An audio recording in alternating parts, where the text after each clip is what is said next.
our pain is seen as non-existent or normal, or exaggerated, and because of things like that, a lot of issues go untreated.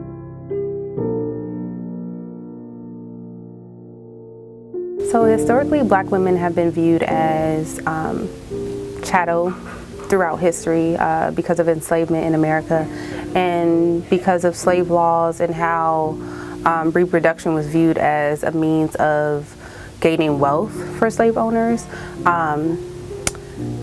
It wasn't viewed as motherhood, it was viewed as a means for wealth and extending that. So it turned into a system where it was more about production. Just like you would raise cattle, you would raise enslaved people.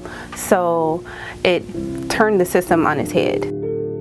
For a long time, there was this misconception that Black people withstood pain better than other races. And because of that, our needs were not being met. When we would speak up, our voices weren't heard. I have heard plenty of families talk about how when they spoke about their experience in childbirth, that their doctors didn't listen.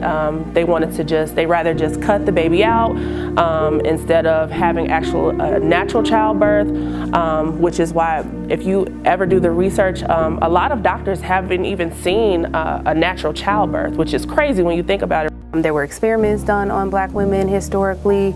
The father of modern gynecology actually experimented on 3 enslaved women, and because of instances like that, Black women don't have the best experiences in a traditional hospital setting. More Black women are turning to midwives and doulas just because they feel more connection, more community with that particular group.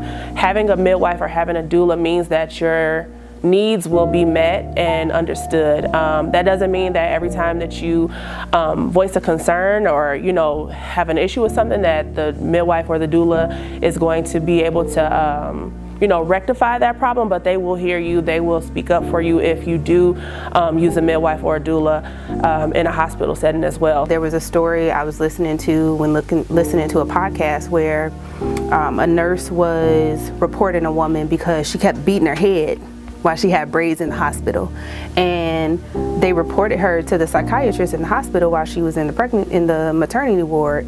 So a Black nurse came up to her and she was like, "Why would you report her?" And she was like, "She kept hitting herself in the head and kept saying like something was wrong." And she was like, "She kept hitting herself in the head like this?" And she was like, "Yeah." She was like, "Girl, her head itch. She can't reach her braids, they itch." So stuff like that is just like basic cultural things that if you know, you know. If you don't, you don't. But you take it, it's a misunderstanding there because if you know, you know. Like, it's just a cultural concept of like, okay, I'm patting my head because my head itch, not because I'm insane and I'm like losing my mind.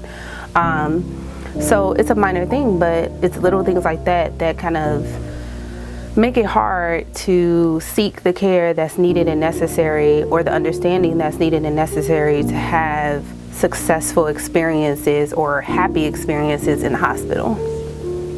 Strategies that I feel are most effective in reducing the Black maternal mortality rate, education. Having that knowledge is really power. If you know the statistics behind why Black women have such a high rate in infant and childbirth, you will really kind of be able to kind of be like, okay, well, how can I, advocate for these women? Like myself, I am not a mother, but I saw the need that needed to be met. So I made sure that I did my due diligence by doing the research to see how I could advocate for that particular population as a Black woman myself. And that's kind of how I came into the role of being a doula. So education is really like the best way to, gain more information in this.